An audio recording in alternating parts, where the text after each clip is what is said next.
Great day. How'd you like our humidity after being in Winnipeg, Vegas, and drier climes? It was something. I'm actually more worried about the top of my head and all the sun that we have. But you know what?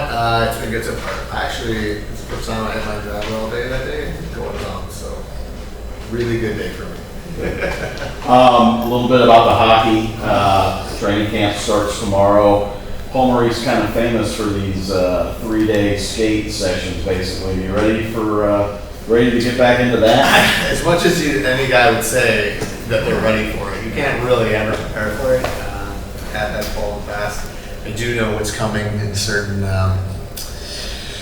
perspective, but at the same time, it's never really something that you can actually get out and gear yourself up for. But just knowing that everyone's going through it, it's not just one person, not just me and you. It's everybody having to go through it. So it does give you solace in the fact that you and your teammates are going through it. So it's like exciting is an interesting word to use for it, because it's exciting to be on the ice. Is it exciting to do that practice? Well, stay tuned.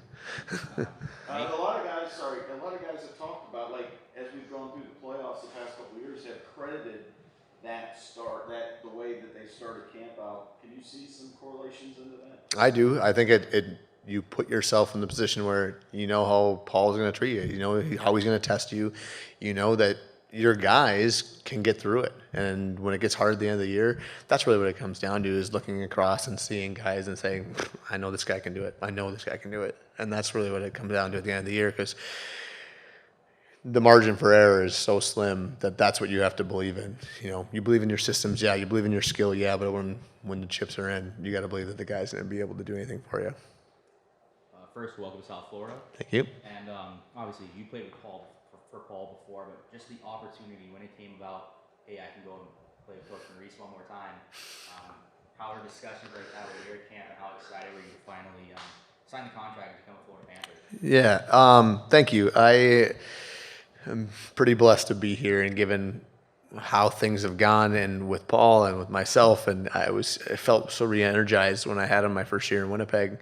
Just his style and how he treats players, and understanding what you need to do for him to get the most out of you and the most out of your group. And it was a pretty quick decision on my part. I was going through the free agency process, and had this place highlighted as as somewhere that I really wanted to go, and hopefully it would work out. They had other things going on the first couple of days, maybe like planning on their parades and everything like that. So I understand why it took a couple of days. But for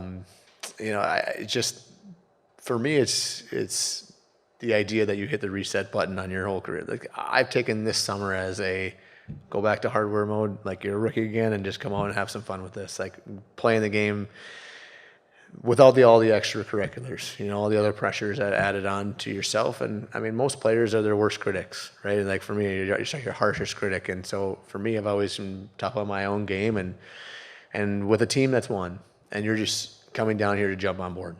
You get your feet moving, jump on the back of the bus, and get ready for a hell of a ride. I mean, for you, you've had some pretty close calls on winning a Stanley Cup in your career, like in 2018 with the Golden Knights. I mean, how is it for you kind of jumping on board here as one of the hungrier guys for a Stanley Cup, trying to kind of inject some energy into this team after they're just coming off the run they had? Yeah, it sucks being so close. I mean, you could ask these guys these questions last year at this time. They probably would have had a different answer, but they do it this year at this time. It sucks being that close. You put so many things into it, being in the conference finals 2 other times as well. But what I love about the energy about this group and in myself is that you don't see it in the room. I was something that I was being very interested to see when I first got down here, what the room was going to be like, how guys were going to act. I've never been around this before. I've never seen a team win, and what it's like to be in the room the next day or the next year. And I've been really impressed with how the guys have taken themselves and approached this year with the idea that it was awesome. I want that again. It wasn't, that was awesome, peace, enjoy myself, enjoy the rest of my career. That's not the type of mentality that I've seen so far over the last couple of weeks. And so talk about being excited to join a team. That's what makes you so excited, because there are times when you talk to other players, you get there and all of a sudden you get guys that haven't done anything all summer. They've just been, enjoying themselves. That's not the way this group has been operating. Hey, Nate. First off, welcome to South Florida. Thank you. 2 questions for you. First, you mentioned hitting the reset button in your career. The Panthers have had a pretty good track record the last few years of guys who are basically in the same position as you and them flourishing here. Is that part of the selling point for you, or is that something that you recognize, and what is it like to be able to have that chance? Yeah, that's a great point. Excuse me. It's something that I definitely looked at and said, you know what, they've done such a great job with players here, and it's attributed to the system and the players they have in the room. I mean, Paul comes in after them winning a ton of games and still gets them across the finish line. It's also the guys that they have here and how this culture has been built. I had this in my first couple of years in Vegas. You know it when you see it. You know what you have in your room. You know what drives your room, and that's the type of environment that I wanted to associate myself with when I came down my free agency process. So that's my biggest thing when I looked at it is you put yourself in a position where you know how guys are going to act. Now, I don't know a lot of the guys, but you can just feel the room, and it feels a lot like I did our first year in Vegas, first couple of years there, and that's what you have to have. If you don't have it, it's very hard to get it back. And then just from the young guy's perspective, from watching from a distance how the Panthers play, how do you feel you fit into their scheme, their system? I love the way they skate. I love the D. I love how much they pressure. Don't tell Goose, but he's one of my favorite defensemen to watch. It's awesome. I ran a camp this summer, and I was teaching teaching kids how to surf up and use their sticks, and about 30 of the 100 clips are him. But I love that. I love the way that our defense plays and how active they are, but how just aggressive they are. And how smart they are with their pressure. And I think that speaks to my game to a T. A skating defenseman that can pinch plays off and create turnovers and play in the transition. That's how this team beat teams up in the playoffs.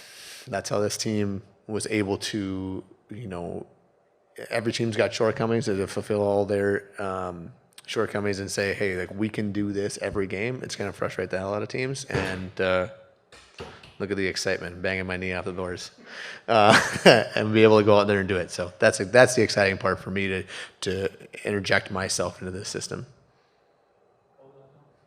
I mean, how unique of a situation, or how unique of an opportunity is this for you? Because, I mean, it's not every day a defending Stanley Cup champion loses about, 35 to 40 minutes worth of defensemen out there. I mean, how much of an impact do you think you could make on this team this year?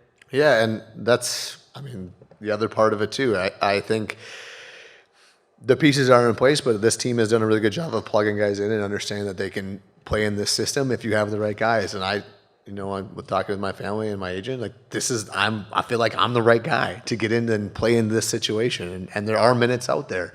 But I've taken it as none of those minutes are going to be earned from guys that played on a Stanley Cup team. Those minutes have to be earned, and they're not just going to be given away because you have 600, 700 games. They're not going to be given away just because you played them in the league.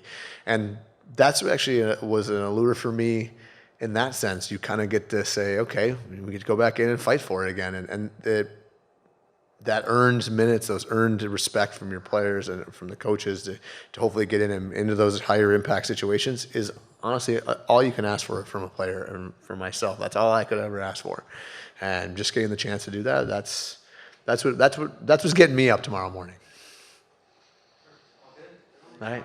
Thanks, guys. Appreciate it, guys. Have a good one. Thank you.